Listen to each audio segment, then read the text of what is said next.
Добрый день, шановное господарство. Я, вученица 10 класса Жупранской средней школы Лукша Даниэла, запрошаю вас у наш школьный литературный музей Францішка Казімірча Богушевича.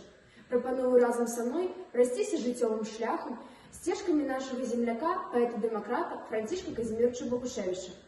Першая причина, по якой треба наведать музей – знайомство з нашою цудовною школою і славутими своєю історією жупранами. Наш музей был открыт в 1970 году. Инициаторами створения были директор школы Крайнов Михаил Иосифович и наставник белорусской мовы и литературы Кадырка Константин Алексеевич. Там, где солнце ясное, сядая за лясы, есть местечко дивное, цудоўнае красы. С 15 стагоддзя у летапіс вякоў жупранскае паселішча упісалі з тых гадоў. Князь Вітаўт правіў ім, і ваявода Монвіт, і Радзівіла род. Гаспадаром быў 300 год. Другая причина наведать наш музей – это больше падрабязна познаёмиться с жыццёвым шляхом поэта. Жыццёвы шлях Францішка Казімірча Богушевича тесно звязан з жупранамі. Ён з сям'ёй часто бываў у жупранах на кірмашах, якія ладзіліся на рыначнай плошчы, у мясцовым касцёле Пятра і Павла на фэстах. Францішак нарадзіўся ў 1840 годзе у шляхецкай сям'і ў фальварку Сфераны, паблізу Вільні. Неўзабаве бацькі пераехалі ў свой маёнтак Кушляны, непадалёку ад Ашмяна.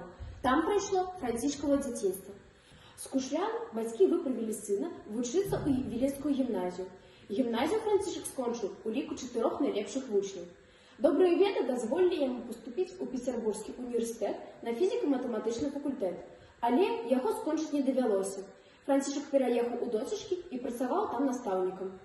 Пасля адбыўся пераезд на Ўкраіну.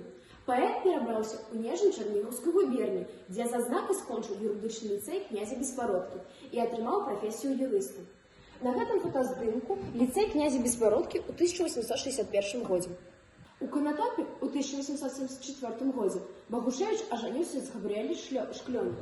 Гэта жонка паэта Габрыэля. На чужыне нарадзіліся яго дзеці. Сын паэта Тамаш і дачка паэта Канстанцыя. У 1884 годзе падае ў адстаўку і пераязджае ў Вільню. Тут уладкоўваецца на пасаду адваката пры Віленскім акруговым судзе. А што вы, паважанае гаспадарства, ведаеце пра зборнік «Дудка беларуская»?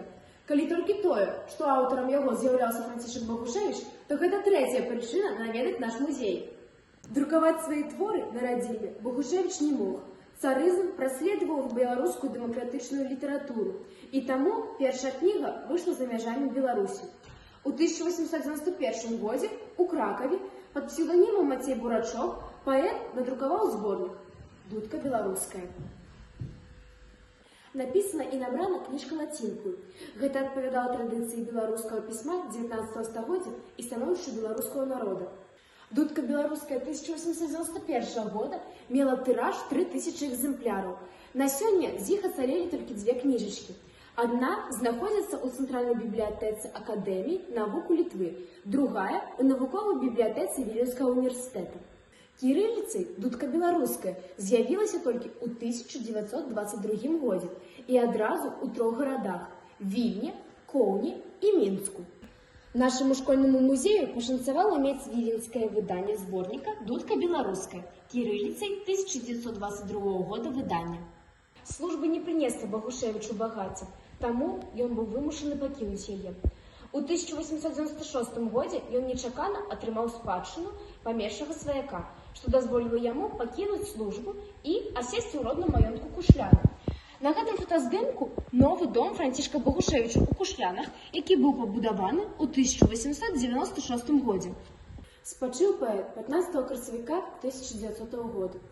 Гэта Францішак Богушевич на смяротным ложку, замалёўка паэтавага сына Тамаша. Пахаванне адбылося на могілках у Жупранах, каля велічных муроў жупранскага касцёла Пятра і Паўла.